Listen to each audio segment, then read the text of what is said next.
আসসালামু আলাইকুম প্রিয় দর্শক, কেমন আছেন সবাই? আশা করি আল্লাহর রহমতে সবাই অনেক ভালো আছেন। আলহামদুলিল্লাহ, আমিও অনেক ভালো আছি। মিসবাহানি রান্নাঘর থেকে আমি ইতি রান্নার নতুন আরও একটি ভিডিও নিয়ে হাজির হয়েছি আপনাদের মাঝে। আশা করছি প্রতিদিনের মতো আজকের রেসিপিটিও সবার ভালো লাগবে। ভিডিওটি ভালো লাগলে সাবস্ক্রাইব করে পাশে থাকা বেল আইকনটি চালু করে দিবেন, যাতে আমার পরবর্তী নতুন কোনো ভিডিও ছাড়ার সাথে সাথে আপনাদের নিকট নোটিফিকেশান পৌঁছায়। আজকের রেসিপিতে থাকছে পেঁপে আর মুরগির চামড়া দিয়ে দারুণ মজার একটি তরকারির রেসিপি। ভিডিওটি স্কিপ না করে সম্পূর্ণ দেখার অনুরোধ রইল।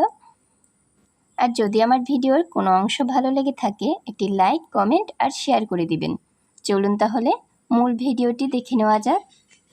প্রথমেই রান্না করার জন্য এখানে একটি পেঁপে নিয়ে নিয়েছি। এবার পেঁপেটা ছিলে নিতে হবে।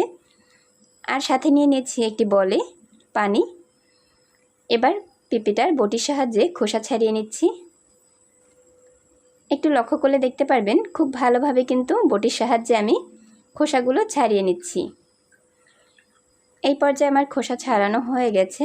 এবার মাঝখান বরাবর আমি একটি ফালি করে নিয়েছি। এবার পেঁপের ভিতরে যে বিচি থাকে ওইটা আমি ফেলে দিচ্ছি। এখানে আমি হাত দিয়ে পেঁপের বিচিগুলো ফেলছি। আপনারা চাইলে ছোট স্টিলের চামচও ব্যবহার করতে পারেন। একে একে কিন্তু আমার পেঁপের বীজগুলো সব ফেলে দেওয়া হয়ে গেছে। এবার আমি এক ভাগ পেঁপেকে 3 টুকরা করে নিব। তারপর ছোট ছোট করে ফালি করে নিব।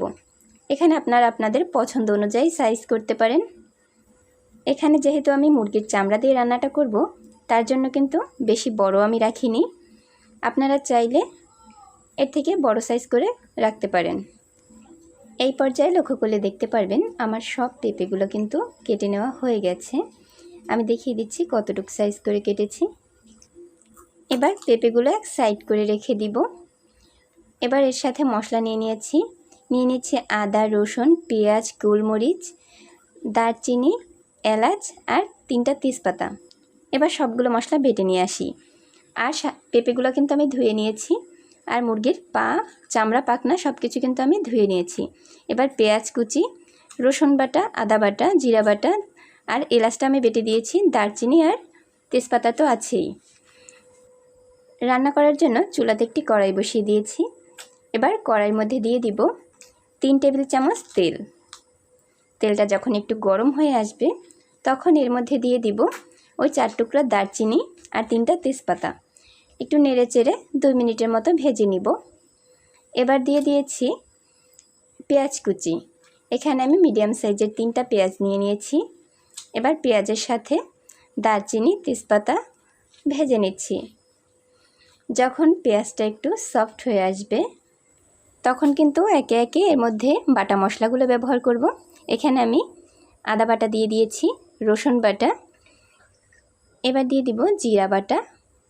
এবার সবগুলো একসাথে আবার একটু নেড়ে চেড়ে ভেজে নিব, যাতে মশলার কাঁচা গন্ধটা একটু চলে যায়। আমি সব মশলাগুলো দিয়ে 2 থেকে 3 মিনিটের মতো ভেজে নিয়েছি। এবার এর মধ্যে শুকনো উপকরণগুলো মিশাবো। এর মধ্যে এবার দিয়ে দিব 1.5 চা চামচ হলুদ গুঁড়া। তার সাথে আরও দিয়ে দিব 1 চা চামচ ভর্তি করে মরিচ গুঁড়া। আর সাথে দিব পরিমাণ মতো লবণ। এবার নেড়ে চেড়ে আবার একটু শুকনোভাবে 1 মিনিটের মতো ভেজে নিব। 1 মিনিট পরে এর মধ্যে দিয়ে দিব কষানোর জন্য সামান্য একটু পানি, যাতে মশলার কোনো রকম কাঁচা গন্ধ না থাকে। মশলাটা কষিয়ে নেওয়া যত ভালো হবে, রান্নার পরে খাবারের স্বাদটা কিন্তু তত বেড়ে যাবে।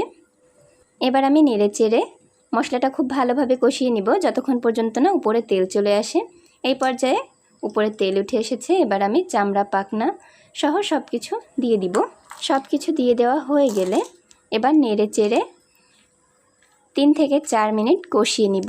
এখানে আমি লেয়ার মুরগির চামড়াটা নিয়েছি, যার জন্য কিন্তু পানির পরিমাণটা একটু বেশি দিতে হবে। ফিরে আসছি 5 মিনিট পরে। এই পর্যায়ে আমার কষানো কমপ্লিট। এবার দিয়ে দিব গরম পানি। এখানে আমি 2 কাপ পরিমাণে গরম পানি দিয়ে দিয়েছি।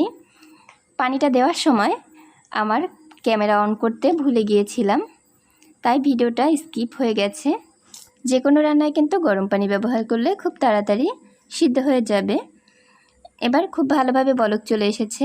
এই পর্যায়ে এর মধ্যে আমি দিয়ে দিব আগে থেকে কেটে ধুয়ে রাখা পেঁপে। সব পেঁপেগুলো দেওয়া হয়ে গেলে খুন্তির সাহায্যে একটু নেড়ে চেড়ে দিচ্ছি। এবার মিডিয়াম টু হাই হিটে রেখে জাল করে নিব 15 থেকে 20 মিনিটের জন্য। পেঁপের মধ্যে অনেক পুষ্টিগুণ আছে। পেঁপেকে সুপারফুড হিসেবেও রাখা যায়, কেননা পেঁপে কাঁচা এবং পাকা দুই অবস্থাতেই পেঁপে খাওয়া যায়। পাকা পেঁপেকে আমরা ফ্রুটস বলি, আর কাঁচা অবস্থায় পেঁপেকে আমরা সবজি বলি। পেঁপে কিন্তু সহজলভ্য, এটা 12 মাসই এই সবজিটা পাওয়া যায় এবং দামও কিন্তু খুব একটা বেশি না। ফিরে আসছি 10 মিনিট পরে। এই পর্যায়ে কিন্তু পেঁপেগুলো খুব ভালোভাবেই সিদ্ধ হয়ে গেছে। এর মধ্যে কিন্তু আমি এলাচ বাটাটা দিয়ে দিয়েছি, কেননা ভিডিওটা অন করা ছিল না, তাই স্কিপ হয়ে গেছে। এখানে আমি 6টা এলাচ ব্যবহার করেছি। আপনারা চাইলে এলাচ না বেটে গোটা এলাচও ব্যবহার করতে পারেন।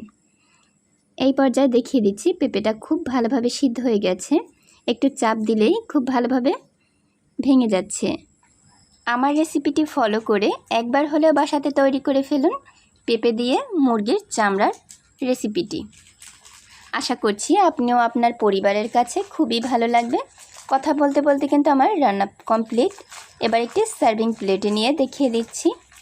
দেখতে কতটা সুন্দর ও লোভনীয় লাগছে, খেতেও কিন্তু মাশাআল্লাহ খুব ভালো ছিল। এতক্ষণ আপনাদের মূল্যবান সময় দিয়ে আমার সাথে থাকার জন্য ধন্যবাদ। আল্লাহ হাফেজ।